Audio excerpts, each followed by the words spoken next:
Data, data, data. One of the most important things in talking about COVID-19 and how to beat it. Hi, I'm Brian Lilley, political columnist with the Toronto Sun. And since the beginning of COVID-19, we've both had a deluge of data that comes out every day, but also a dearth of certain types of information. And it's important that we are able to filter through what we know and what we don't know about COVID-19. Who gets it? Who's affected? Who's gravely affected? Who dies from this virus that is very much real and very much still going around the world? Well, very few people, unfortunately, are looking into this. A lot of the heavy hitters in journalism just appear fine talking about case counts or talking about data on the periphery. I think that we've got to be doing more than that. And so does my colleague Anthony Fury, comment editor at the Toronto Sun, who joins me now. And Anthony, you are one of the people along with me who's been trying to get more data, trying to find out what exactly are the real numbers, not just the case counts, not just the hospitalization counts, but deeper data. It hasn't been easy, has it? Yeah, Brian, you teed up really well, because one of the ththings that we've been hearing for the past, I don't know how many years, 5 years, 10 years, that we're now blessed to live in an age of open data, big data, analytics. There are, as you know, multi-billion-dollar industries and all these companies focused on delivering these different products and research dockets and so forth to a whole slew of government and private corporations and so on. And I really feel like what we're dealing with here with COVID-19, which is a historically unprecedented phenomenon and the biggest thing in most of our lives, other than individuals who would have served in conflicts abroad, and yet I don't think we have the comparable data set that one may have, like when you're bringing a new product to market, for instance, with your fast food joint or your retail outlet. I mean, it is kind of troubling, the lack of real focus and interest we've had. One of the things that I continually hear from readers is, well, the government won't tell us how many people died or how many people are in hospital. That's not true. That type of data is out there and has been from the beginning. And unfortunately, until recently, few in the media were reporting on that. They would just report on case counts. We began a push to get more of that out there, and I think it resulted in some better reporting from other media outlets as well, as they realized, oh, hey, maybe we should give some context to these case count numbers. So the death data has been there, but who exactly died, we know very little, at least in the province of Ontario. In Ontario, we can find out if the person is over the age of 80, under the age of 80, over 90 perhaps, but that's about it. We can find out an age range for them. What I have also heard consistently from readers is, what about underlying conditions or comorbidities, as they're called? Why won't you tell us about that? And for Ontario and for much of the country, the answer has been, we don't have that. You recently started writing about the fact that Alberta is releasing this information, and I guess there's a little bit of that information at the federal level, but it's still not as detailed. First off, what did you find out in Alberta, and what did you find out at the federal level? Yeah, so the Alberta Health Services, they release this data now on a weekly basis, the comorbidity data, which tells you the number of people who have died of coronavirus facing underlying conditions. And over 75% of the people who have died of COVID-19 in Alberta, Brian, they have done so with 3 or more underlying health conditions. Now, those underlying conditions, they present lists of them. They range from the more mild and common, such as diabetes, hypertension, and then it also includes very serious ones, cancer. High blood pressure is the number one, isn't it? Yes. And so, number one. Look, just because you say, well, the most common way that people die of this is with 3 or more underlying conditions, I've seen the vitriol aimed at you for just reporting on that. Well, I guess you don't think those people's lives matter. Right. That's not the point here. The point is, who's at risk?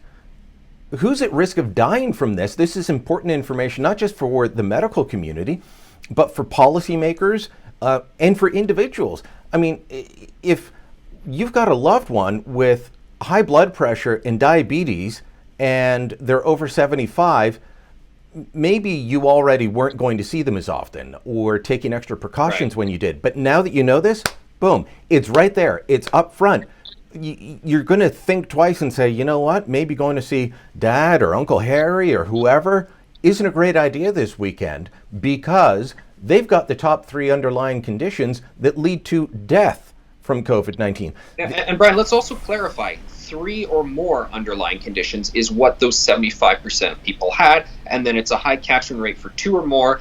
And then when it comes to people who had no underlying conditions, the Alberta stats show it's now at 2.3% of persons. So only 11 people out of the 400 or so Albertans who've tragically died of this, they had no underlying conditions. Yeah. Now, people are taking this to mean, so you're saying only 11 people have actually died of coronavirus, and both some people mistakenly say it's that, and then other people, such as Patty Hadju, mistakenly allege that I am saying that, which I am not actually saying that, which is what has led her to call this fake and dangerous, and Trudeau calling it misinformation and so forth. Brian, this is all verifiable data, and I also think people can take what they want out of the data. The whole point of the open data advocacy that was started many years ago was just throw it all on the table and then let, whether it's a regular Joe or a health expert, talk about what it all means and add their own context. So I'm just advocating, put it all out there on the table. And I agree with you. And it's not just you and I chatting here as media people. I mean, medical professionals, infectious disease experts, ICU doctors treating COVID patients, they have all said to me, yes, we need this information out there twofold because of what you said. Let's find a way to identify who is at risk and then protect them more. And also the people who are very low risk, do we need to be doing these very heavy-handed restrictions on their lives right now? Is that actually helping matters? And I think a lot of regular Canadians would be surprised to learn that there are many people in the medical community who are saying, no, those restrictions on low-risk people probably aren't really helping all that much. Well, and sometimes we're focused on the wrong spot because, well, we know we can close X business, so we focus on that and therefore hope that this will reduce spread. Look, I get it. You know what I would like to hear more from policymakers and from doctors? We don't know. Because when you talk to them about why it's still spreading in the community, that's the honest answer you will get sometimes, not always in public, but we don't know why it's still spreading. In some instances we do, in others we don't. But this, if we had more data out, either from Alberta or the feds or province of Ontario, it would help with real disinformation. And I'm not talking about your column and how that's what the Trudeau government now calls it. I'm talking about real disinformation. There are people claiming that 97% of all COVID deaths are people in long-term care facilities. That's factually inaccurate. In Ontario, which is the second highest for death count, it's just under 65%. Last I checked with is, I think, 64.2 or in that range. And along with that, I keep seeing only 179 people have died outside of long-term care facilities. That's factually incorrect for Ontario, where more than 1,000 have died outside of long-term care facilities. If you start having people believe this, because to quote Catherine McKenna, it's said often enough and loud enough, well, then people are believing actual false information because there isn't good quality data out there to show the reality of what's going on. And Brian, we need to talk through it all more just for those very reasons. I mean, if we're dissuading people from having these conversations, and the primary argument I hear as to why I was wrong to report government data that's out there is, oh, what if people take something from it that isn't true? Okay, well, I think anytime you have a freedom of the press question or a freedom of information question, I think the answer is always more rather than less. So, okay, let's just talk it out there more, add more filters to it. I do want to add, because you mentioned national reports, and Statistics Canada did come out with their own national look at comorbidity data. And when it comes to, how many people actually did die of coronavirus in that death tally, how many people died of other things, StatsCan says 8% of the recorded coronavirus deaths are not actually coronavirus deaths. They were people who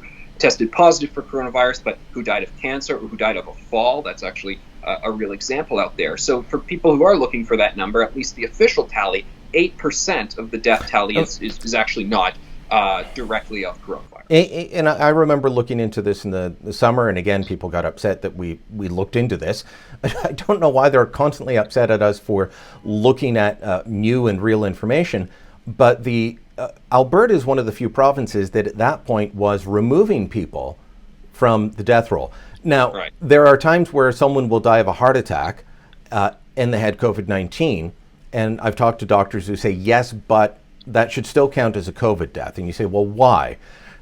because they had high blood pressure, they had cardiac problems, but they may have been doing okay. And Right. what the doctors do know is that COVID-19 puts incredible strain on not just on the respiratory system, but on your blood pressure, on your heart. And so they would have continued to have these underlying conditions. They would have continued to have been on medication, but they may not have died because they wouldn't have had that extra pressure. I accept that. And we only find that out by talking, having the Right. information, and discussing it. So hopefully, And talking to the doctors. I mean, Brian, all of that information shows what many experts have said, which is coronavirus is very serious for elderly people with underlying conditions, particularly in congregate care settings. And let's talk that out more and focus on it more, because when we spend a week having to hear politicians, mayors, and premiers say trick-or-treating just isn't safe, which is baloney, or that, outdoor patio settings are not safe and they must be shut down, as has happened in some jurisdictions in Canada, which is also baloney. I don't think we're well served by that, because we have to focus on these ridiculous questions and issues that are not going to lead to practically any spread of the virus. Meanwhile, we do have data sets that tell us we actually do have a serious problem here, and it would be nice if we could spend more of our conversation time focusing on that. hopefully we can, and hopefully we will continue to. I know we will in the pages of the Sun. Anthony, thanks so much. Sure. Thank you. All right. Make sure you drop us a line, subscribe to the YouTube channel, and share this on social media.